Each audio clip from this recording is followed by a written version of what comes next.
Hi, I'm Dave Bredemus, and I'm the president of the West 7th Federation. And I'm proud to be a member of the Federation. It's been a very important part of the West 7th community since the mid-1970s. It actually evolved here in West 7th Street before the district councils did. The concept of the Federation was to bring together all the different agencies, all the different people providing services, and work together as a unit to kind of empower people to deal with community problems and to improve our community. West 7th Street is the oldest living neighborhood in St. Paul. People have been living here since the very beginning. Not too far from here is where Pig's Eye had his cave. Going back to the 1960s, we lost half our population in about a 30-year period, mainly because the size of families has shrunk. So this put tremendous pressure on our institutions, also on our businesses. But this neighborhood took its number one asset, historical buildings, and made that a real positive thing in the neighborhood. But then also organized the people to make this a better place to live, with bike trails, planting of trees, you name it. Over the last 30 years, we've been involved with almost everything. I guess our first big development project was Irvine Park. And that was the first thing that really got our neighborhood to look at itself differently. We started looking at it as a place where there's some beautiful homes that can be restored, and with a little government help or foundation help, we're able to do some things to make this a great neighborhood.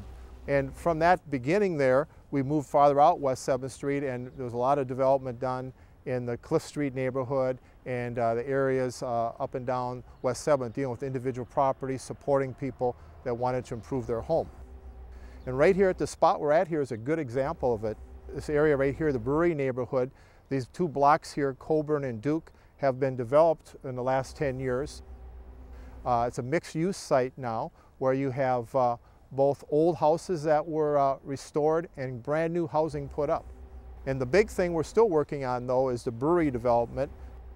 But some bigger projects over the years, I guess the biggest one is Victoria Park, which is this wonderful example of taking an old tank farm.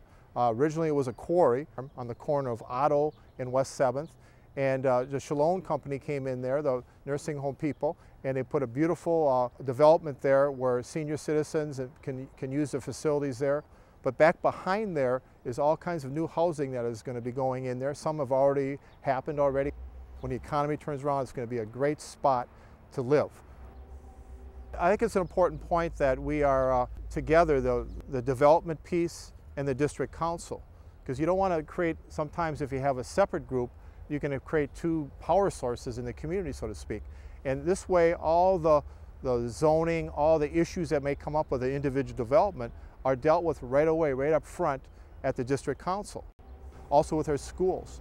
The longtime institution as far as a school was Monroe School. And this neighborhood worked very, very hard to make Monroe School be successful. First by saving it from being closed, turning it into a beautiful K-8 model community school, and now merging it with Linwood, so you have an example of two communities, two different communities, the Linwood community and the West 7th community, working together to make Monroe one of the top schools in the city, both in test scores and parent approval.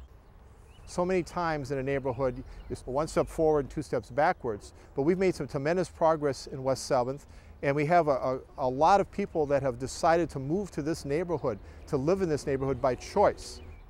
It's a neighborhood that has tremendous amount of economic diversity, racial diversity, and cultural diversity. We know there's always going to be issues. The foreclosure one is the big one right now in the economy. We're dealing with problem properties at the same time. But I think we're really positioned well. Actually, West 7th has parking problems now, unheard of 10, 15 years ago. Nowhere to park your car. We'd like to have that kind of problem. Great new restaurants, great new buildings that have been restored. So again, we want to celebrate, but we also want to protect all the positive things that have happened the last 20 years.